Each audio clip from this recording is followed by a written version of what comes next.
حضرت حسین بن علی رضی اللہ عنہ نے خبر دی اور انہیں حضرت علی رضی اللہ عنہ نے کہ رسول اللہ صلی اللہ علیہ وسلم رات کے وقت ان کے اور حضرت فاطمہ رضی اللہ عنہا کے گھر آئے اور فرمایا، تم لوگ تہجد کی نماز نہیں پڑھتے، آخر حدیث تک۔ رجمہ بالغیب یعنی سنی سنائی، اور ان کو خود کچھ علم نہیں، فرطہ ندامت شرمندگی، سرات قہا یعنی قناتوں کی طرح سب طرف سے ان کو آگ گھیر لے گی، جیسے کوٹری کو سب طرف سے خیمے گھیر لیتے ہیں۔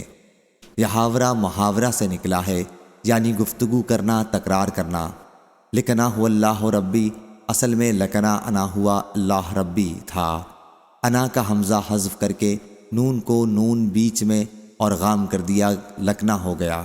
خلالہما یعنی بینہما، ان کے بیچ میں زلقہ چکنا صاف جس پر پاؤں پھسلے، جمع نہیں۔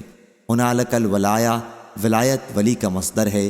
عقبہ عاقبت، اسی طرح عقبہ اور عقبہ سب کا ایک ہی معنی ہے، یعنی آخرت۔ قیلن اور قبلن اور قبلن تینوں طرح پڑھا ہے، یعنی سامنے آنا۔ لید حزواد حز سے نکلا ہے، یعنی پھسلانا۔ مطلب یہ ہے کہ حق کی بات کو ناحق کریں۔ صحیح بخاری حدیث نمبر 4724۔